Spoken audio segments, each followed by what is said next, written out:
வணக்க மக்களே, இது ஆங்கிலியா ஆரி டிசைன்ஸ். இப்போ என்ன நம்ம பார்க்க போகிறோம் இந்த வீடியோவில் அப்படின்னா, ஓகே நம்ம என்ன பார்க்கலாம், different shapes of basic stitch. Okay, basic ஸ்டிச்சில் டிஃப்ரெண்ட் ஷேப்ஸ் வந்துட்டு எப்படி போடுறதுங்கிறது பார்க்கலாம் வாங்க. ஓகே, ஆஸ் யூஷுவல் நமக்கு தேவை நீடில் வந்து தேவை, ஆரி ஒர்க் போடுற needle. Okay, next சீவிங் thread. Okay, cutter எடுத்துக்கோங்க, எண்ணாட் போட்டு கட் பண்ணணும் இல்லையா, அதுக்காக கட்டர் எடுத்துக்கோங்க. ஓகேவா, இதை வச்சு எப்படி நம்ம பேசிக் செயின் ஸ்டிச் வந்து டிஃப்ரெண்ட் ஷேப்ஸ் வந்துட்டு வச்சு போடலாம் அப்படிங்கிறத பார்க்கலாம். டிஃப்ரெண்ட் ஷேப்ஸில் இப்படி வந்து பேசிக் செயின் ஸ்டிச் போடுறதுன்னு பார்க்கலாங்க. ஓகே, இன்னைக்கு வேலண்டைன்ஸ் அப்படிங்கிறதுனால வேலண்டைன் ஸ்பெஷலாக என்ன போடலாம் அப்படின்னா ஹார்ட் ஷேப்ஸ் நம்ம போட்டுக்கலாம்.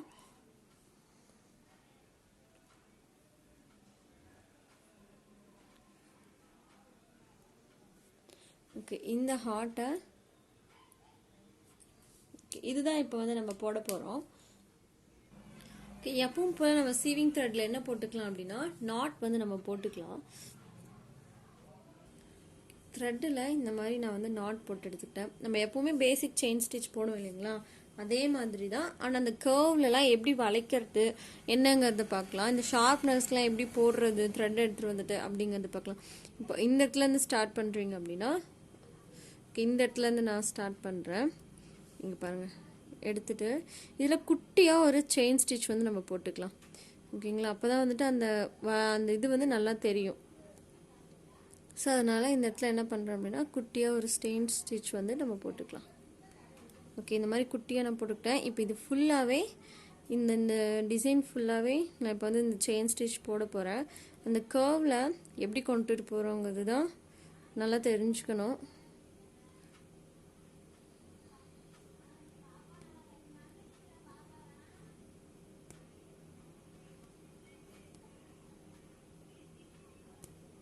உங்களுக்கு தெரியணுங்கிறதுக்காக தான் பெருசாகவே நான் போட்டுட்டு போயிட்டுருக்கேன்.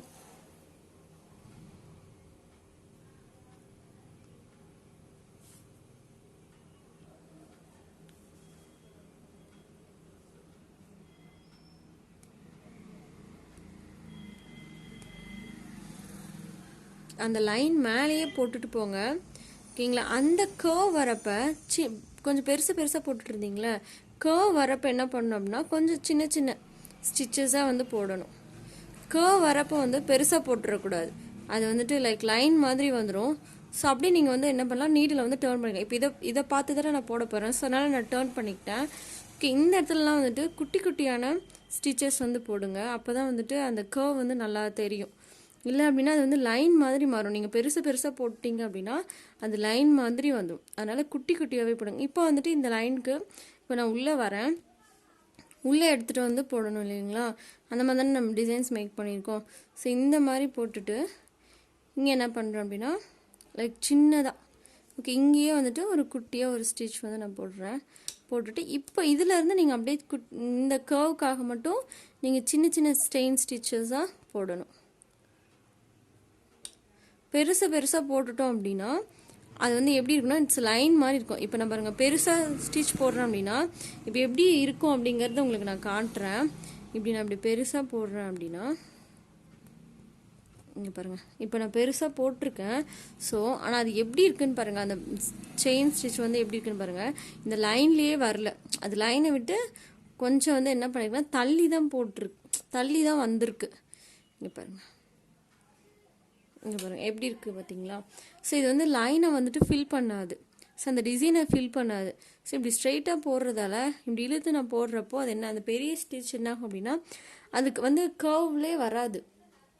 ஸோ அது ஒரு லைன் மாதிரி தான் இருக்கும். அது வந்து நம்ம போட்ட டிசைன்ஸில் அது வரவே வராது. ஸோ அது வந்து வேறு மாதிரி தெரியும். ஸோ அந்த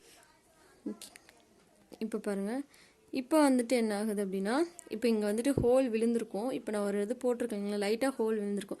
இந்த ஹோல்ஸை எப்படி நம்ம வந்துட்டு கரெக்டாக இது பண்ணலாம் அப்படின்னா இந்த பேக்கை வச்சுட்டு, நீடலோட பேக்கை வச்சுட்டு இந்த ஹோல் இருக்கிற இடத்துல இப்படி தேய்ச்சி விட்டீங்க அப்படின்னா இப்படி லைட்டாக இப்படி வந்துட்டு ரப் பண்ணிங்க அப்படின்னா அந்த இடமே அந்த ஹோலே வந்துட்டு மறைஞ்சிரும். நெக்ஸ்ட் அதுலேயே நம்ம போட்டுட்டு வரப்போ நமக்கு கொஞ்சம் ஈஸியாக இருக்கும்.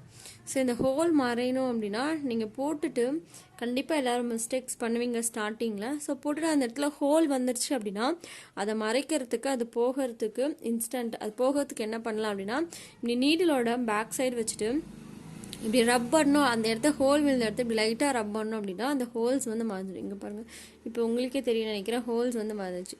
சரி வாங்க நம்ம கண்டினியூ பண்ணலாம்.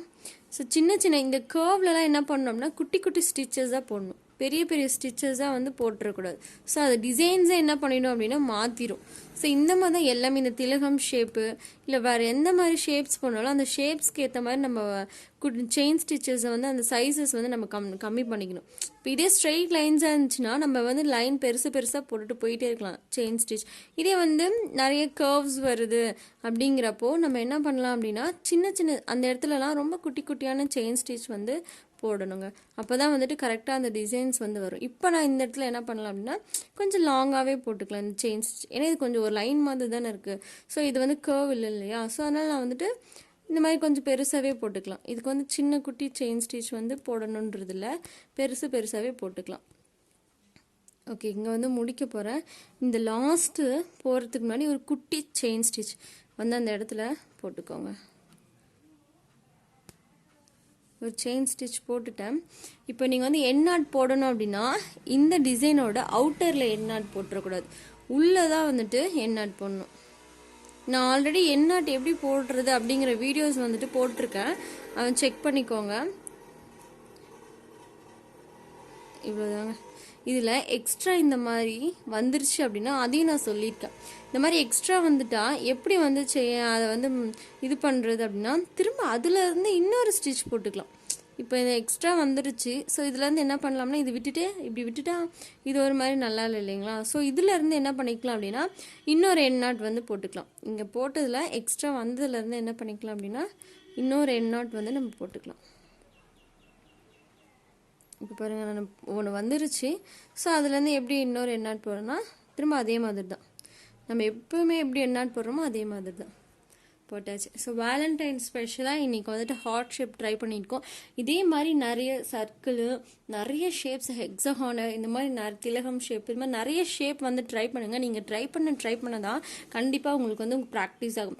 அதனால் ப்ராக்டிஸ் பண்ணுறதை மட்டும் எப்போவுமே நிறுத்திடாதீங்க. கண்டினியூஸாக உங்களுக்கு அது எனக்கு பர்ஃபெக்டாக இருக்குது அப்படின்னு உங்களுக்கு தெரிகிற வரைக்குமே, உங்களுக்கு பர்ஃபெக்ஷன் ஓகேங்கிற வரைக்குமே நீங்கள் என்ன பண்ணுங்கள் அப்படின்னா கண்டினியூ பண்ணிகிட்டே இருங்க. ப்ராக்டிஸ் மட்டும் இந்த வீடியோ உங்களுக்கு பிடிச்சிருந்தது அப்படின்னா ஷேர் பண்ணுங்கள், லைக் பண்ணுங்கள், உங்கள் ஃப்ரெண்ட்ஸுக்கும் தெரியப்படுத்துங்க. அவங்களும் ஆரி போட்டுட்ருக்காங்க அப்படின்னா அவங்களுக்கும் தெரியப்படுத்துங்க. நெக்ஸ்ட் வீடியோவில் வந்துட்டு நம்ம வந்துட்டு சில்க் த்ரெட் வச்சு எப்படி செயின் ஸ்டிச் போடலாம் அப்படிங்கிறத நம்ம வந்து பார்க்கலாம். Okay, thank you so much. Subscribe பண்ணுங்கள். Thank you so much.